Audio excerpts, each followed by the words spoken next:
மத்திய உள்துறை அமைச்சர் அமித் ஷா அவர்களுடன் நடத்தப்பட்ட நேர்காணலில் தமிழக அரசியல் குறித்து முக்கிய கருத்துக்களை பதிவு செய்துள்ளார்.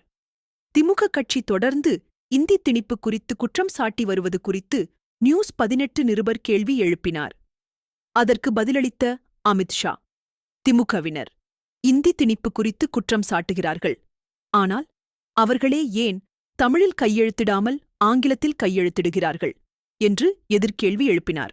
தொடர்ந்து மக்களவை இடஒதுக்கீட்டு மறுசீரமைப்பு டிலிமிட்டேஷன் தொடர்பாக உத்தரப்பிரதேசத்திற்கும் தென்னிந்திய மாநிலங்களுக்கும் இடையில் மக்களவை இடங்களில் மாற்றம் வரும் என்ற வதந்திகள் குறித்து நிருபர் கேள்வி எழுப்பினார்.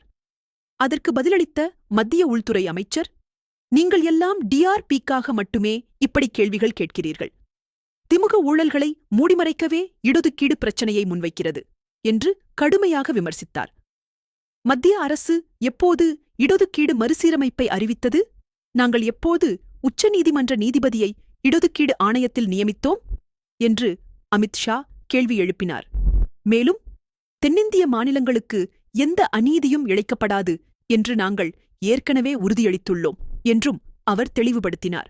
குறிப்பிடத்தக்க விஷயம் என்னவென்றால், இன்று அமித் ஷா பல்வேறு காரணங்களுக்காக தமிழகத்திற்கு வருகை தரவுள்ளார்.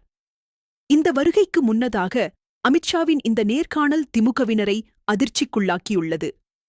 தமிழக அரசியலில் ஏதோ பெரிய மாற்றம் நிகழப்போகிறது என்று அரசியல் நிபுணர்கள் எதிர்பார்க்கின்றனர்.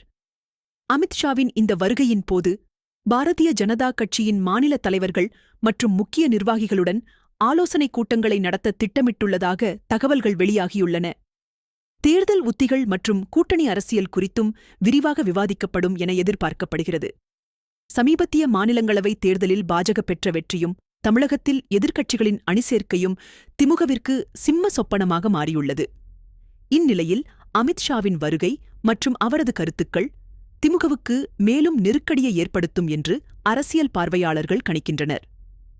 தமிழக பாஜக தலைவர் அண்ணாமலை அவர்களும் திமுக ஊழல் குறித்த மேலும் பல ஆதாரங்களை அமித்ஷாவிடம் கொடுக்கவுள்ளதாகவும் தெரிகிறது.